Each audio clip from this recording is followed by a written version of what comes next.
الحمد لله رب العالمين والصلاة والسلام على سيد الأنبياء والمرسلين أما بعد قال النبي صلى الله عليه وسلم لا تزال هذه الأمة على الشريعة ما لم يظهر فيهم ثلاثة ما لم يخلص العلم منهم ويكثر فيهم ولد الحنس ويظهر فيهم السقارون. قيل يا رسول الله ما السقارون؟ قال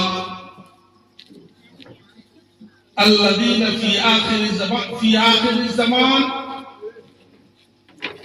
تحيتهم بينهم التلاعب او كما قال عليه الصلاة والسلام.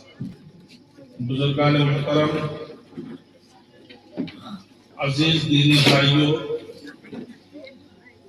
میری پردہ نشین خواتین، مائیں اور بہنیں، 10-15 سال پہلے سے ہی میں نے اپنے سزا پانے سے نجات پا لی. یعنی 15-20 سال پہلے جلسے جلوس میں حاضر ہوا کرتا تھا، مگر جب ایسی سزائیں ملنے لگی تو پھر میں نے کہا کہ عافیت اسی میں ہے کہ جلسے جلوس میں شرکت ہی نہ کی جائے. اسی لیے قدرت کی طرف سے انتظام یہ ہوا کہ میرے بڑے بھائی مفتی اختر امام عادل نے مدرسہ کھولا اور وہ گاؤں میں مقیم رہنے لگے تو الحمدللہ ضرورت پوری ہو گئی. میں ایک بیمار انسان ہوں اور ایسے بیماروں کے لیے اتنی دیر تک بٹھا کے رکھنا ایک طریقے کی سزا ہی، اور میں سمجھتا ہوں مجھ سے زیادہ سزا آپ کی. اس کے باوجود میں شکریہ ادا کر رہا تھا ناظم کا، اناؤنسر کا، کہ انہوں نے غلطی سے دعا کا جملہ نکال دیا تھا. میں سوچا کہ الحمدللہ مجھے برکت ہو گئی، مگر بدقسمتی سے پھر دوبارہ موضوع پہ آنا پڑا. اسی لیے میں نے ایک حدیث ابھی پڑھی ہے، اس حدیث کا صرف ترجمہ آپ کو سناؤں گا. اسی ضمن میں ہو سکا تو 2-3 باتیں آ جائیں گی. اللہ کے رسول صلی اللہ علیہ وسلم نے ارشاد فرمایا کہ یہ امت شریعت پہ مستقل طور پہ برقرار رہے گی، باقی رہے گی، جب تک ان میں 3 چیزیں زائد ہوں. 3 چیزیں زائد ہوں گی، شریعت سے ان کا قدم بن جائے. پہلی چیز ما لم يقبض العلم منهم، جب تک ان کے درمیان سے علم کا چرچا ختم نہیں ہوگا، علم جب تک سلب نہیں ہوگا، جب تک علم اٹھایا نہیں جائے گا، جب تک علم کے چرچے ہوتے رہیں گے، جب تک علمی بیداری برقرار رہے گی، جب تک عوام میں تعلیم کا شعور رہے گا، یہ امت شریعت پہ قائم ہے. جب تعلیم کا چرچا ختم ہو جائے گا، علمی شعور پسندہ ہو جائیں گے، علم اٹھا لیا جائے گا، تو پھر یہ امت شریعت سے ہٹ جائے گی. آج کا اجلاس تعلیمی بیداری عنوان رکھتا ہے. بڑی مبارکبادی کے مستحق ہیں وہ لوگ جنہوں نے چبھتے ہوئے عنوان کا انتخاب کیا. واقعہ ہے کہ علم کی فضیلت ہم لوگ بہت سنے ہیں. ایک مسئلے کے ضمن میں اس کی فضیلت سمجھاتا ہوں. مسئلہ سب لوگ مسئلے سے واقف ہیں. مسئلہ یہ ہے کہ کتا انتہائی ناپاک جانور ہے۔ حدیث پاک میں آتا ہے کہ اگر کتے نے کسی برتن میں منہ ڈال دیا تو اسے 7 مرتبہ دھلا جائے، 3 مرتبہ تو لازمی، مستحب ہے کہ 7 مرتبہ دھلا جائے۔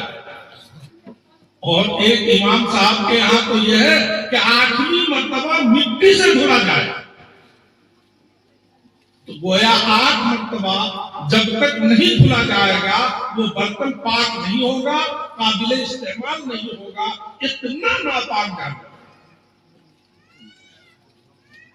دوسری طرف اللہ کے رسول صلی اللہ علیہ وسلم نے ارشاد فرمایا کہ 2-3 چیزوں کے لیے کتوں کو تم پال سکتے ہو۔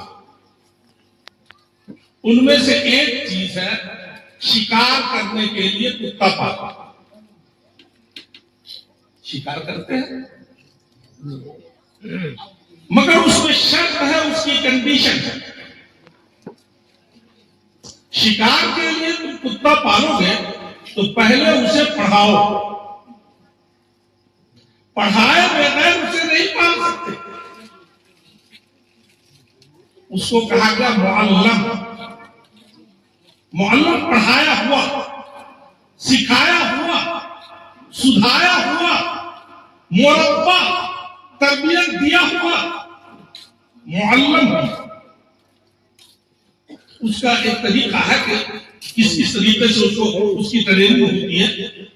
تو جب وہ کتا معلم ہو جائے، یعنی فارغ ہو جائے، اپنے نصاب سے فارغ ہو جائے، تکمیل نصاب کر لے، گویا جس طرح ہم اس انسانوں میں نصاب کو پڑھ کر عالم کہلاتے ہیں، وہ کتا اپنے نصاب کو پڑھ کر معلم بنتا ہے، تو وہی کتا شکار پر بھیجا جاتا ہے۔ حدیث پاک میں آتا بسم اللہ کہہ کر تم شکار پر کتے کو بھیجو، وہ شکار پر اپنے بچے گاڑے گا، اپنے دانت گڑائے گا، خون نکلے گا، کوئی فرق نہیں ہے۔ وہ جانور پکڑ کے تمہارے پاس لائے، کچھ بھی فرق نہیں۔ تم جانور کو ذبح کرو اور شوق سے کھاؤ، وہ جانور بھی پاک ہے۔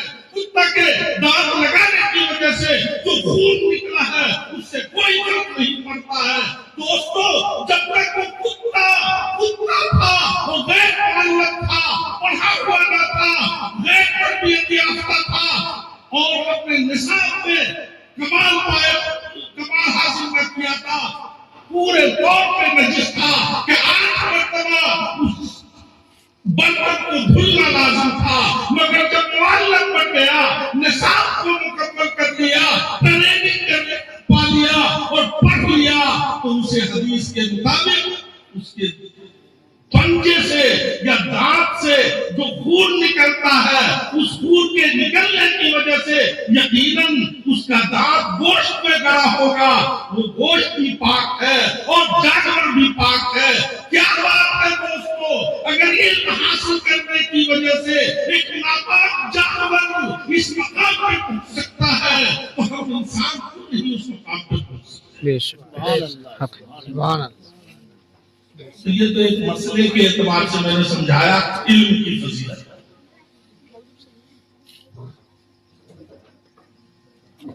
ابھی ایک تذکرہ آیا تھا حضرت عمر ابن عبدالعزیز کا، بڑی اچھی گفتگو چل رہی تھی۔ حضرت عمر ابن عبدالعزیز کا ذکر آیا، خلیفہ راشد ہے وہ۔ اسی وقت مجھے ایک واقعہ یاد آیا، اور وہ واقعہ ہمارے اس اجلاس سے مناسبت رکھتا ہے، چونکہ ہمارا یہ اجلاس تعلیمی بیداری سے متعلق بھی ہے، اصلاح معاشرہ سے متعلق۔ ایک صاحب آئے اور انہوں نے آ کے حضرت عمر ابن عبدالعزیز سے کہا، یا خلیفۃ المسلمین، میرا لڑکا جوان ہے اور میں غریب آدمی ہوں، مجھے بچہ خرچہ نہیں دیتا، جب میں اسے ٹوکتا ہوں تو ٹکا سا جواب دے دیتا ہے، نافرمان ہے میرا بچہ۔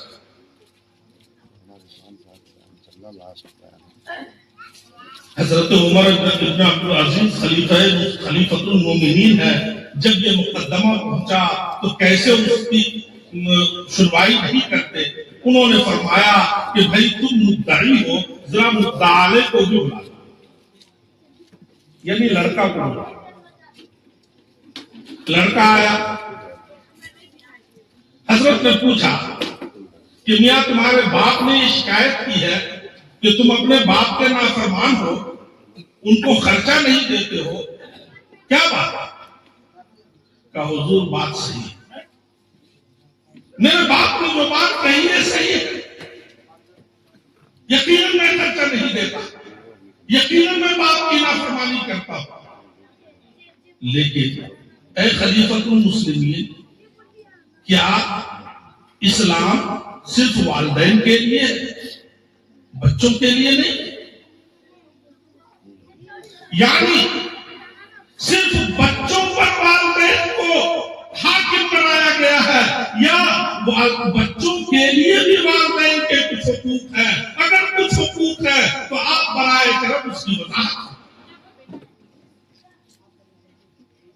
حضرت عمر ابن عبدالعزیز نے فرمایا کہ نہیں بھائی، اسلام تو دین کامل ہے، اسلام تو بچوں کا بھی ہے، جوانوں کا بھی ہے، اسلام تو ضعیفوں کا بھی ہے، اسلام تو جوانوں کا بھی ہے، اسلام تو خواتین کا بھی ہے، اسلام تو حضرات کا بھی ہے، اسلام تو مردوں کا بھی ہے، اسلام تو عورتوں کا بھی ہے، اسلام تو اپاہجوں کا بھی ہے، اسلام تو بدوستوں کا بھی ہے، اسلام تو چکلیوں کا بھی ہے، اسلام تو ہنسیوں کا بھی ہے، اسلام تو شہریوں کا بھی ہے، اسلام تو دیہاتیوں کا بھی ہے، اسلام سب کے لیے ہے، اسلام دین کامل ہے، اس لیے سب کے حقوق ہیں۔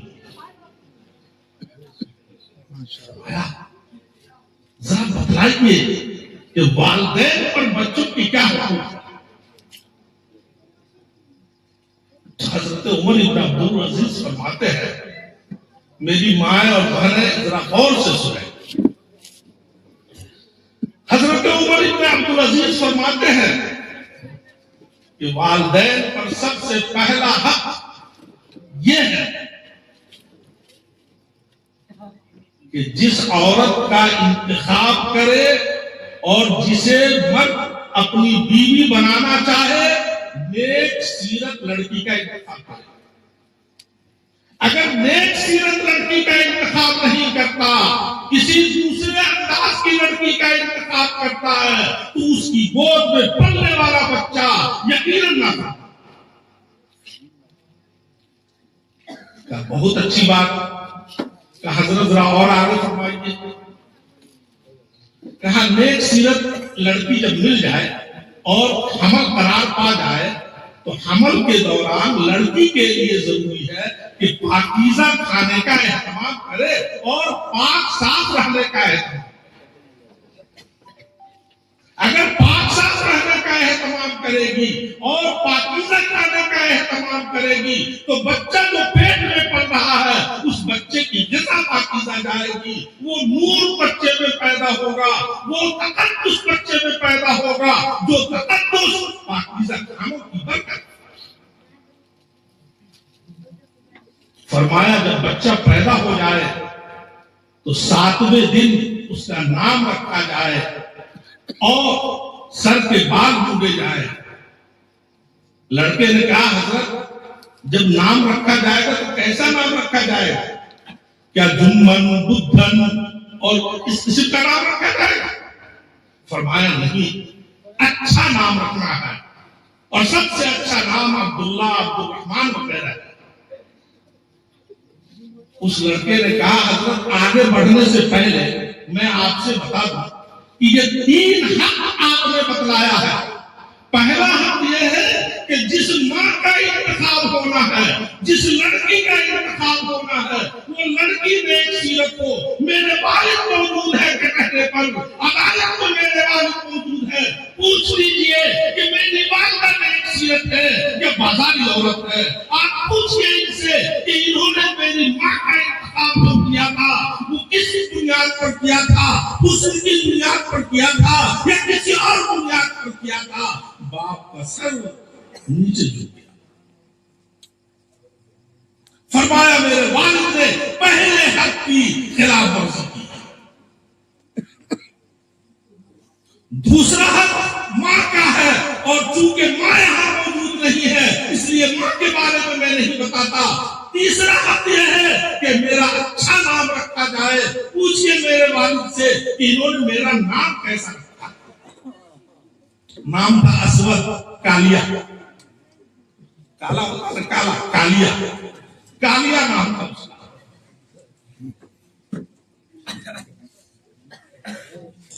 لڑکے نے کہا حضور والا جب باپ نے اپنے حقوق ادا نہیں کیے پھر کیا حق رکھتے ہیں یہ کہ مجھ سے اپنے میرے حقوق کا یہ مطالبہ کریں. اگر وہ اپنا حق ادا کرتے ہیں تو میں بھی اپنا حق ادا کرنے کو تیار ہوں. انہوں نے اپنا حق ادا نہیں کیا پھر میں کیسے مجبور ہو سکتا ہوں. اگر میں مجبور ہوں تو کہنا پڑے گا کہ اسلام مجھ جیسوں کو مجبور کرتا ہے اور صرف والدین کو اونچا مقام دیتا ہے. حضرت عمر ابن عبدالعزیز نے کہا کہ ارے میاں تمہارا کیس تو اتنا گنجلک ہے کہ جاؤ میں تمہارے کیسی کو خارج کرتا ہوں. گھر پہ جاؤ بہت تسلیہ. بزرگوں اور دوستوں آپ غور فرمائیے ہمارے معاشرے میں کیا ہوا. نہ اپنے بچوں کا اچھا نام رکھنے کا اہتمام ہے، نہ بچے کی ماں کا انتخاب کرتے وقت دین کا اہتمام ہے، نہ اس کی گود کو مسلمان بنانے کا اہتمام ہے. بہت سارے واقعات ہیں، اس میں ٹائم نہیں ہے، میں آگے بڑھتا ہوں. اللہ کے رسول نے فرمایا کہ مالم یقبض العلم منہم، جب تک علم کے چرچے رہیں گے یہ امت شریعت میں رہے گی. جب علم کا چرچا ختم ہوگا، تعلیمی بیداری ختم ہوگی، یہ امت شریعت سے جائے گی. دوسرا جملہ ہے وَيَكْفُرْ فِيهِمْ وَلَدُ الْخِنْسِ. بعض روایتوں میں یہ جملہ ہے وَلَدُ الْخُبْثِ، کہ جب مسلمان اس امت میں غلط بچوں کی کثرت ہو جائے گی، غلط بچے زنا والے ہو جائیں. بزرگوں اور دوستوں اپنے دل پہ ہاتھ رکھ کے بتاؤ، اپنے سینے پہ ہاتھ رکھ کے بتانا کہ آج ہمارے گھر میں کتنی فحاشی اور برائی ہے. ہمارے بچے واقعتاً حلالی ہیں یا حرامی ہیں. جن بچوں کو ہم اپنا بچہ کہتے ہیں حقیقت یہ ہے کہ وہ بچے بھی کہتے ہوئے بھی مجھے شرم آتی ہے. دوستوں کہتے ہوئے بھی شرم آتی ہے. حقیقت میں وہ بچے بھی ہمارے ہیں اور ہمارے ہونے کے ساتھ ساتھ دوسروں کے. اب آپ کہیں گے یہ کیسی بات تم نے کہہ دی. آئیے میں دوسری بات کرتا ہوں. اللہ اللہ. ابو داؤد شریف میں ایک حدیث ہے، اللہ کے رسول صلی اللہ علیہ وسلم نے حضرت عائشہ سے پوچھا کہ اے عائشہ کیا تم میں فلاں قسم کے لوگ پہچان نظر آتے ہیں؟ تو حضرت عائشہ نے کہا حضرت یہ فلاں وہ بھاری لفظ نہیں بول رہا، یہ کون لوگ ہوئے؟ اللہ کے رسول نے صاف لفظوں میں ارشاد فرمایا الذین یشترک فیہم الجن. وہ بچہ جن میں انسان کے ساتھ ساتھ جنات بھی شریک ہوتے. مطلب کیا ہوا؟ ایک انسان اپنی بیوی سے ہم مستری کرتا ہے، ہم مستری کرنے کے بعد دعاؤں کا اہتمام نہیں کرتا. حدیث پاک کہتی ہے کہ اس وقت جنات بھی اس انسان کے ساتھ ہم مستری میں شریک ہوتا ہے. لہذا جو بچہ پیدا ہو رہا ہے وہ بچہ شکل و صورت وہ بچہ شکل و صورت میں انسان ہے، مگر اوصاف و خصائل میں انسان کے اوصاف بھی رکھتا ہے، جنات کے اوصاف بھی رکھتا ہے۔ بھلا بتلاؤ دوستو، جن کو ہم اپنا بچہ کہتے ہیں، ہم انسان کہتے ہیں، وہ انسان نما جنات ہے، وہ انسان نما شیطان ہے۔ وہ شیطان تو بنا میری غلطی کی وجہ سے، ہم نے غلطی کی اور عین موقع پہ ہم نے دعاؤں کا اہتمام نہیں کیا، اس لیے وہ بچہ نافرمان ہوا۔ جنات نافرمان قوم ہے، اگر نافرمانی بچوں میں آتی ہے تو وہ ہماری غلطی ہے۔ اس لیے مبارکبادی کے مستحق ہے اس اجلاس کے منتظمین کہ انہوں نے تعلیمی بیداری کا عنوان دیا ہے۔ جب تک تعلیم نہیں ہوگی ہم نہیں جان سکیں گے کہ کیا کیا بنیاد ہے اور کیا کیا چیزیں ہیں جس سے معاشرے کی اصلاح ہو سکتی ہے۔ اور دوسری چیز یہ ہے کہ ہماری لڑکیاں ارتداد کی بھی بعض علاقوں میں شکار ہے اور غیر مسلموں کے ساتھ بھی جا رہی ہے۔ اس کی وجہ کیا ہے؟ نکاح کی دشواریاں۔ اللہ کے رسول نے فرمایا یکفر اے مالم یکفر فیہم ولد القدسی، جب تک ان میں زنا والے بچوں کی کثرت نہیں ہوگی یہ امت شریعت میں رہے گی۔ زنا والے بچے کثرت پیدا ہونے لگیں گے، امت شریعت سے ہٹ جائے گی۔ اے میرے گارجینوں، اے میرے محترم بزرگوں اور دوستوں، اے میری ماں، اے میرے باپ، اے میرے بڑے حضرات، اے میرے بزرگوں، ذرا اپنے دل میں ہاتھ رکھ کے بتاؤ کہ تم اپنی بیٹیوں کی شادیاں وقت پہ کرتے ہو یا نہیں کرتے؟ اگر وقت پہ نہیں کرتے ہو، ان کی فطرت مجبور کرتی ہے کہ وہ غلط کاری کرے، ان کی فطرت کو تم نے ٹھیس لگایا ہے، ان کی فطرت پہ تم نے ہتھوڑے برسائے ہیں۔ اگر وہ غلط کاری کرتی ہے تو فطرت سے مجبور ہے، مگر یہ مجبوری پیدا تم نے کی ہے، تم نے وقت پہ شادی نہیں کی۔ جس وقت تو زہرا کا نام لیتے لیتے تم اپنی زبانیں خوش کر لیتے ہو، جس وقت تو زہرا کا تذکرہ کرتے کرتے اپنی زبان کے پھوک خوش کر لیتے ہو، اس فاطمہ الزہرا کی شادی 14 سال میں ہوئی۔ کتنے سال میں؟ 14 سال 14 سال میں۔ ہم لوگ کہتے ہیں فاطمہ الزہرا، فاطمہ الزہرا۔ حضرت فاطمہ کی شادی 14 سال میں ہوئی۔ کیا آج کا ماں باپ اپنی لڑکیوں کی شادی کے لیے جلد از جلد شادی کرنے کی فکر کرتا ہے؟ نہیں دوستو، نہیں دوستو۔ اگر پڑھا لکھا گھرانہ ہے تو ڈاکٹر نہیں بنے گی تبھی شادی ہوگی، پیر پہ کھڑی ہوگی تبھی شادی ہوگی۔ کیا عجیب ظلم ہے عورتوں پر، ہماری لڑکیوں پر ظلم ہے۔ اور دوسری وجہ وہ بھی ہے کہ ہمارے سماج میں نکاح اتنا مشکل ہو گیا ہے کہ اس مشکل کی وجہ سے غریب ماں باپ جلد از جلد شادی نہیں کر پاتے۔ اس لیے اللہ کا رسول کہ اس ارشاد کو یاد رکھیے کہ ما لم یکفر فیہم ولد القدسی، کہ جب تک ایسا نہیں ہوگا تب تک امت شریعت میں رہے گی، اور جب ایسا ہونے لگے گا امت شریعت سے ہٹ جائے گی۔ تیسرا جملہ میں لپیٹ رہا ہوں، تیسرا جملہ ہے وَيَكْثُرُ فِيهِمْ السَّقَّارُونَ، وَيَظْهَرُ فِيهِمْ السَّقَّارُونَ، اے مَالَمْ يَظْهَرُ فِيهِمْ السَّقَّارُونَ، جب تک ان میں سقارون ظاہر نہیں۔ صحابہ نے پوچھا یا رسول اللہ سقارون کیا چیز ہے؟ فرمایا سقارون وہ لوگ ہیں جو آپس میں جب ملتے ہیں تو سلام کرنے کے بجائے لان تان کرتے ہیں۔ تحیتہم بینہم السلام، آپس میں لان تان کرتے ہیں۔ آپ غور کیجیے، ہمارے معاشرے میں سماج میں ایک بھائی دوسرے بھائی سے جب ملاقات کرتا ہے، ایک انسان اپنے دوسرے رشتہ دار سے جب ملاقات کرتا ہے، آمنا سامنا ہوتا ہے، دل میں کینے ہے، بغض ہے، عداوت ہے، ایک دوسرے کی برائیاں کر رہا ہے۔ آج ہمارا سماج اس سے بھرا پڑا ہے، اور ماشاءاللہ ہم سے پہلے مقررین نے اس پہ بڑی وضاحت سے گفتگو کی ہے۔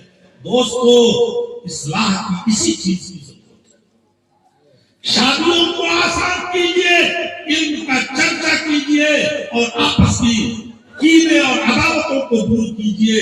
آگے رمضان المبارک کا مہینہ آ رہا ہے، مغفرت کا سیزن ہے، مغفرت اور نیکیوں کا موسم چل رہا ہے۔ اس نیکی کے موسم میں ہمیں اپنی گناہوں کی مغفرت کروا لینی ہے اور ان تینوں چیزوں کو سامنے رکھنا ہے۔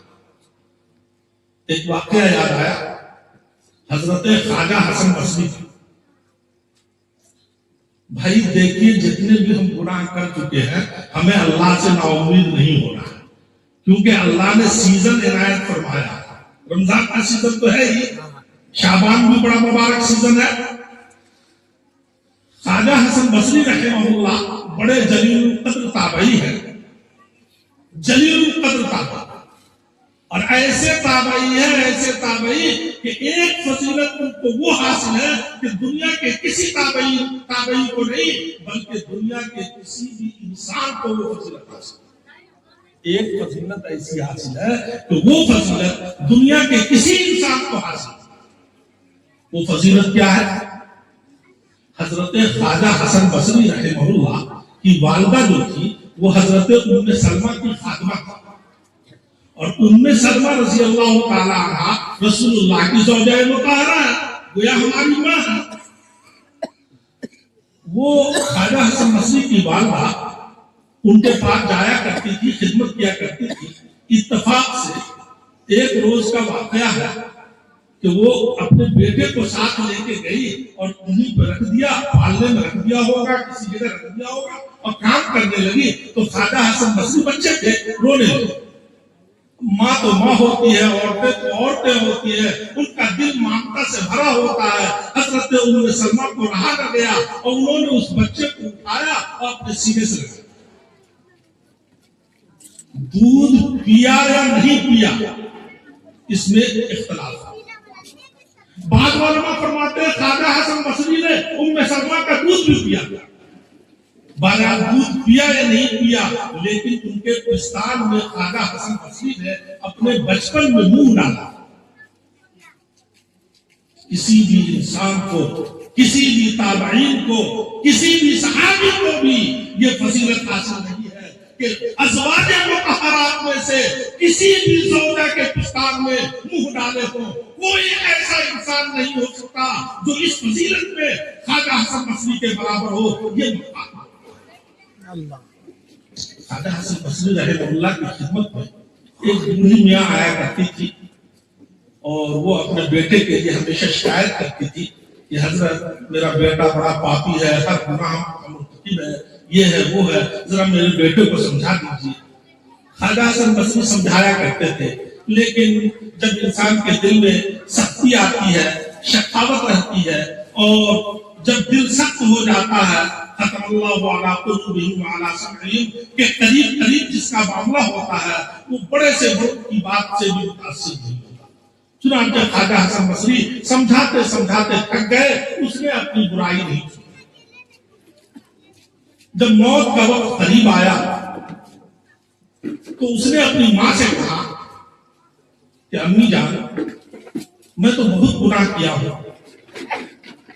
میری تو مغفرت کا کوئی چانس ہی نہیں ہے، بس ایک امید ہے کہ اگر حضرت خواجہ حسن بصری آ کر میری نماز جنازہ پڑھا دے تو شاید اللہ مغفرت کرے۔ بوڑھی میاں گئی خواجہ کے پاس، ان سے کہا کہ حضرت میرے بیٹے کی آخری خواہش کی ہے۔ حضرت خواجہ ہو سکتا ہے اس وقت غصے میں رہے ہو اور ماضی کی زندگی ان کو یاد تھی، اس لیے حضرت نے فرمایا جا بھاگا، میں تیرے بیٹے کی نماز جنازہ نہیں پڑھاتا۔ اب وہ عورت واپس چلی آئی، بیٹے سے کہا کہ بیٹے، خواجہ حسن بصری نے نماز جنازہ پڑھانے سے منع کر دیا۔ اللہ جانے وہ وقت کون سا تھا۔ دوستو، کسی بھی گنہگار کو گنہگار سمجھ کر برا مت جاننا، اللہ کی رحمت کب جوش میں آئے گی اور کون سا مرحلہ انسان کے دل کو ٹکڑے ٹکڑے کر دے گا ہمیں خبر نہیں۔ اس بچے نے مرتے ہوئے انسان حسن نے ماں کی جب یہ آواز سنی ہے، جواب سنی ہے، سنا ہے، تو اس کے دل میں ایک ٹیس اٹھی، اس کے دل میں ایک کرا بھری اور کہا اے اللہ میں اتنا بڑا پاپی ہوں کہ میری نماز جنازہ حسن بصری بھی پڑھانے سے انکار کرتے ہیں۔ اے میری والدہ، میری آخری وصیت یہ ہے کہ میری گردن میں رومال باندھنا اور سڑکوں پہ گھسیٹنا، میری نماز جنازہ کوئی نہ پڑھائے، دنیا مجھے دیکھے کہ میں کتنا بڑا پاپی ہوں کہ اس پاپ کی وجہ سے، گناہوں کی وجہ سے حسن بصری نے بھی نماز جنازہ پڑھانے سے منع کر دیا۔ میری نماز جنازہ اب نہیں ہوگی، اب سڑکوں پہ مجھے گھسیٹا جائے گا، سڑکوں پہ ذلیل کیا جائے گا تاکہ دنیا دیکھ لے کہ میں کتنا بڑا گنہگار ہوں۔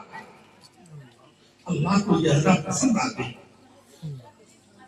فوراً عاطف غیبی نے، اور اللہ کا ایک خاص نظام ہے جس طریقے سے اللہ اپنے ولیوں تک آواز پہنچایا کرتا ہے، اس طریقے سے حضرت خواجہ حسن بصری کے پاس آواز آئی کہ اے حسن بصری، اپنی تابعیت میں غرور مت کر، اپنی بزرگی اور حرمت اس میں غرور مت کر، اگر تم نے اس پاپی لڑکے کی نماز جنازہ نہیں پڑھائی تو تیری ساری ولایت فرض ہو گئی۔